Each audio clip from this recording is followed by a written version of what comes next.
Cześć, witam Was w kolejnym filmie na kanale Orchideli. Dzisiaj przepyszne, pachnące cynamonem ciasto ze śliwkami. Ciasto dokładnie jak u babci. Ciasto to jest naprawdę bardzo smaczne, ale ma też kilka dodatkowych zalet. Po pierwsze, do tego ciasta w odróżnieniu od innych ciast kruchych dodajemy całe jajka, a nie tylko żółtka, więc nie musicie się martwić, co zrobić z pozostającymi Wam białkami. Po drugie, to ciasto po zagnieceniu, w ogóle łatwo się zagniata, ale już po zagnieceniu pozostaje miękkie, elastyczne, bardzo dobrze się z nim pracuje, także naprawdę jest fajne nawet dla tych, którzy z ciastami kruchymi nie mieli do czynienia, ponieważ daje taką łatwość pracy z nim i modelowania go. No i wreszcie po trzecie, dla fanów wersji zdrowszych, dla fanów ciast zdrowszych, mąkę pszenną w tym cieście możecie zastąpić mąką orkiszową, można również użyć mąki pełnoziarnistej, można cukier biały zastąpić cukrem brązowym. Ja testowałam każdą z tych wersji, w każdej ciasto wychodzi absolutnie przepyszne, także polecam. A przepis na to ciasto znajdziecie oczywiście na orchideli.com. Wpadnijcie również koniecznie na Facebooka i Instagrama Orchideli, tam codziennie nowa porcja inspiracji. A widzów, którzy są na kanale po raz pierwszy, zachęcam do zasubskrybowania, dzięki czemu będziecie na bieżąco z wszelkimi nowościami pojawiającymi się na kanale. No i oczywiście dajecie łapkę w górę dla ciasta śliwkowego. 3 pełne szklanki mąki pszennej typu 500 do 550, czyli mniej więcej pół kilograma i 2 łyżeczki proszku do pieczenia mieszamy razem.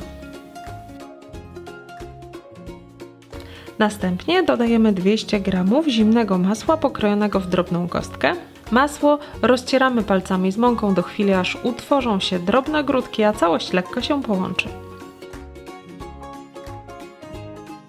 Na koniec dodajemy jeszcze 2 jajka i pół szklanki cukru. Całość najpierw lekko mieszamy łyżką, a gdy już mamy pewność, że nie ubrudzimy się za mocno, możemy zagniatać rękami. Gotowe ciasto wstawiamy do lodówki na chwilę do schłodzenia, a w tym czasie 1,5 kg umytych śliwek wypestkowujemy i przecinamy na pół, a później każdą z połówek jeszcze na pół. Pracą możecie skończyć, gdy będziecie mieli taką michę śliwek. I jeszcze blacha, u mnie o wymiarach 27 na 35 cm, ale może być również mniejsza. Wykładamy papierem do pieczenia. Aby papier się przykleił, brzegi blachy lekko smaruję masłem. Blachę można też po prostu wysmarować w całości masłem i ominąć papier do pieczenia. I teraz nieco więcej niż połowę ciasta rozwałkowujemy na tyle cienko, aby ciasto pokryło zarówno dno, jak i nieco boków naszej blachy. A ponieważ ciasto jest dosyć miękkie, nie musicie się obawiać mocnego podsypywania mąką. Jeśli natomiast macie problem z przenoszeniem ciasta na wałku, tak jak ja to zrobiłam, można po prostu odrywać kawałki ciasta i palcami wylepiać dno kawałek po kawałku. Na gotowy spód wysypujemy śliwki. A ponieważ moje były wyjątkowo kwaśne, posypałam je nieco brązowym cukrem. Oczywiście można użyć również zwykłego cukru.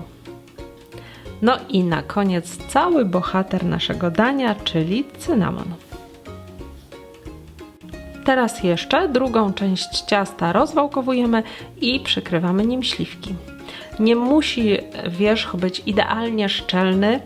Dzięki szczelinom, które pojawiają się w cieście, woda ze śliwek będzie mogła później odparować. Oczywiście wierzch ciasta możecie również zrobić, rozcierając surowe ciasto między palcami i układając je na śliwkach. Tak przygotowane ciasto wstawiamy do piekarnika nagrzanego do 180 stopni i pieczemy od 50 minut do godziny. Ja osobiście tego typu ciasta piekę na najniższym poziomie piekarnika, po to, aby mieć pewność, że mój spód na pewno się dopiecze. Natomiast 15 minut przed końcem pieczenia ciasto przestawiam na środek piekarnika. Upieczone ciasto wyjmujemy od razu z piekarnika i odstawiamy do przestudzenia.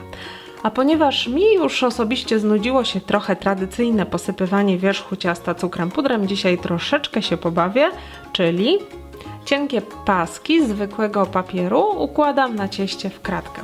I teraz całość obficie posypuję cukrem pudrem Na koniec pozostaje jeszcze tylko delikatnie zdjąć paski i gotowe.